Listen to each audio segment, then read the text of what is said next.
There was a time about 15 to 20 years ago when trucks were the new cars. Nobody wanted a car, everybody wanted a truck. But then reality set in when gas prices started to rise. And so auto manufacturers had to do something to keep these customers loyal. They improved the fuel efficiency, they made trucks more luxurious, and they ended up with stuff like this, the 2014 Ram 1500.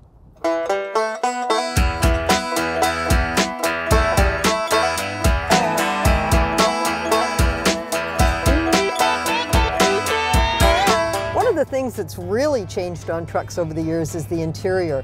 They were originally only about work. You got a steering wheel, you got a seat, you got a metal dash, and that was about it. Today we've got trucks that can rival luxury sedans, like this one, the Ram Laramie. It's got leather seats, a heated steering wheel, power-operated pedals, just about everything that you'd expect in a luxury sedan, but there's a box on the back if you want to work it. Now, of course, all this luxury doesn't come cheap. You can get a Ram 1500 in a regular cab with the V6 engine for as low as $26,995. But this Laramie with the Hemi V8, we're looking at just a tick below 60 grand. That's a lot of money for a truck. Ram offers 3 engines in the 1500. There's a 3.6-liter V6. There's this, the 5.7-liter Hemi V8, and a new Eco Diesel, which is a 3-liter. The 5.7 is called a Hemi because of the shape of the combustion chambers. They're hemispherical, gives a better burn to the fuel, more power. In this case, 395 horsepower, 410 foot-pounds of torque. And it's attached to an 8-speed automatic transmission that's operated by a dial.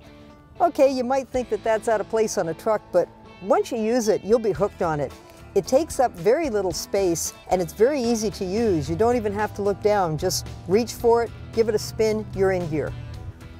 Below the transmission dial, you'll find buttons for the 4x4 system. And in addition to the usual 4-wheel drive low and lock, this one also has an auto setting, and that lets you drive it on dry roads.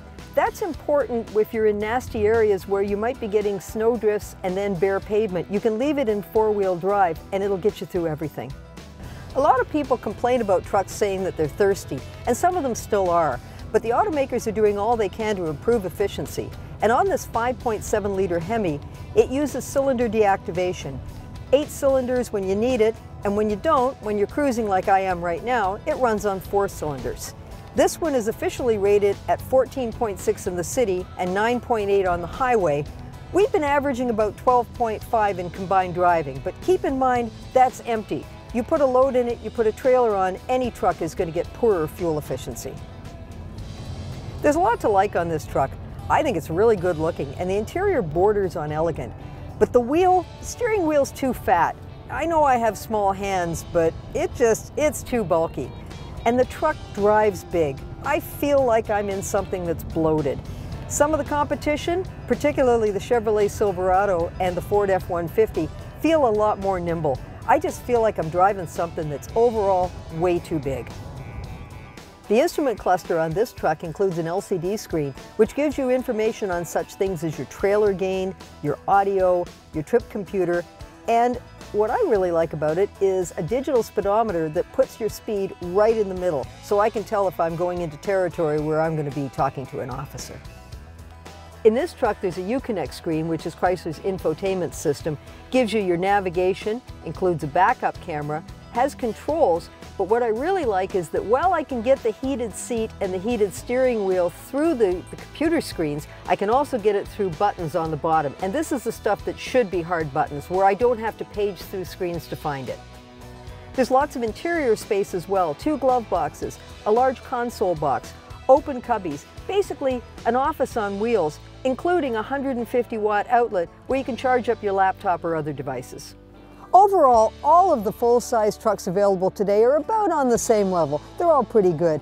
It's little things that differentiate them. What I like on the Ram, I love how the bumper goes over the exhaust pipes. That looks really nice. Here, when you've got to hook up your trailer, it's easy to reach the plug. But there's a couple of little things that really aren't good. Here's the first. Come on, Ram. General Motors and Ford, they have a damp tailgate so it doesn't bang. And then look at this. This is all I have for a foothold when I have to get into the box. Ford gives me a step that comes out of the tailgate. General Motors puts a simple but brilliant one right here so that I can get in. Come on, Ram, get with the program. Ford still leads the segment with a completely flat floor in the back, which makes it a lot easier if you're trying to put in cargo and you've got to push boxes or stuff across it. Ram's got a bit of a solution. It has this secondary floor that isn't really all that easy to use. You pull these up and then you put it down. It looks cheap, and we know a flat floor can be done. Let's do it. One thing I love about the Ram 1500 is its optional 4-corner air suspension. Right now I have it in the lowest position. It's a little easier to get in and out. If I'm going off-road, I can bring it up to the highest setting so I can get over obstacles.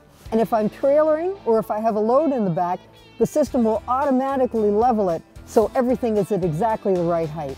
This is a great system. All in all, most of today's full-size trucks are fairly evenly matched. They're all pretty good. There's some stuff on the Ram that I think could be better, but it has a lot going for it too. Great V8 engine, nice interior, looks good. In this segment, it's really a contender.